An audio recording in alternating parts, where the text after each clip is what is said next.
Fiend behind the fiend, behind the fiend, behind the fiend. Mastodon with mastery. Monster with an ache in the tooth of the ego. The dead drunk judge. Wheresoever thou art, our agony will find thee. Enthroned on the darkest altar of our heartbreak. Perfect. Beast. Brute. Bastard. Oh, dog, my God. You almost have to pay attention to something that starts out with the fiend behind the fiend, behind the fiend, behind the fiend. That sort of piques the curiosity. And the mastodon with mastery, monster with an ache in the tooth of the ego, the dead drunk judge.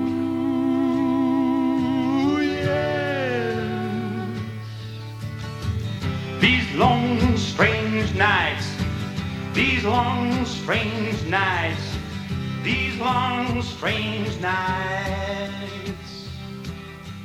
That's when I was barricaded out here. And, let's see, what the trials began. Well, that's when Keith Troop came over the fence to volunteer the services of the NACDL, the National Criminal Lawyers Association, or defense attorney. What is it? National Association of Criminal Defense Lawyers. And it turned into a war very quickly. Meanwhile, here I had an impossible book deadline. Suddenly I'm arrested for 5 felonies, 3 misdemeanors, headed for prison. And that's what, that was the baleful consensus. All right, this is a press release from the All Farm. The Dateline, Woody Creek, Colorado, June 1, 1990. Famed gonzo journalist Dr. Hunter S. Thompson waves to a frenzied mob of his supporters at yesterday's press conference on the steps of the Pitkin County Courthouse, where all charges on sex, drugs, bombs, and violence crimes against the doctor were dismissed with prejudice by District Court Judge Charles Buss, who called Thompson a perfect gentleman and excoriated the district attorney for negligence, malfeasance, and criminal abuse of police power. Spectators applauded as Deputy District Attorney Shit-Eyes McCrory wept openly at the verdict and was led from the courtroom by bailiffs. Thompson denounced the dismissal, a clear victory, as pure cowardice, and said he would appeal it at once to the Colorado Supreme Court. Thompson described the district attorney's whole goddamn staff as thugs, liars, crooks, and lazy human scum. These stupid brutes tried to destroy my life, he said, and now they tell me to just forget it. Fuck that, he screeched. They are guilty. They should all be hung by their heels from iron telephone poles on the way to Woody Creek. The crowd roared and surged forward, chanting, "Yes, now, hang them now." The man with a pitchfork rushed up the ancient stone steps and attempted to enter the courthouse, but he was hurled away by Thompson, who blocked the doorway and told the mob to be calm. "Not now," he shouted, "not today, but soon, yes, we will punish them. We will chop off their fingers and gnaw on their skulls and feed their flesh to our animals." The crowd responded by ripping up trees in the courtyard and hammering crazily on the hoods of nearby police cars. "Death to the weird," they howled. "They shall not pass. Punish them." At this point, Dr. Thompson was seized from behind by his 2 high-powered attorneys and rushed to a rating. At this point, Dr. Thompson was seized from behind by...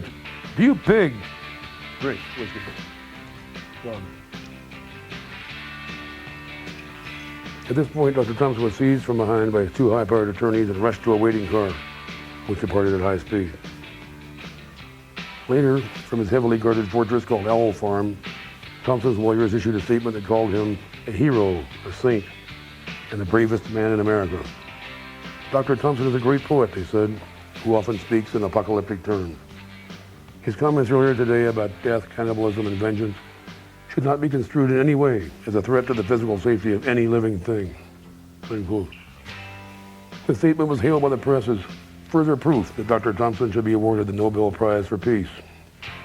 The doctor will have no further comment on the case, his attorney said, for legal reasons stemming from his $22 million civil lawsuit against the district attorney's office, which will be formally filed next week.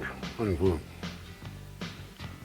Later that night, however, the restive gonzo journalist issued a mysterious personal statement, quote unquote, that local authorities called very gracious, very strange, and very bloodthirsty all at once.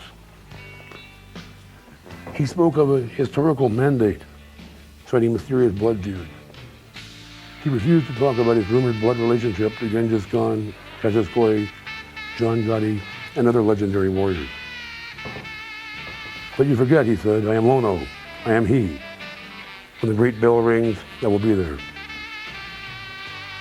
Thompson refused to elaborate on his claim to be someone else, and his aides brusquely turned aside press queries. Reporters who resisted were roughed up by burly advisors wearing bulletproof vests and owl farm security badges.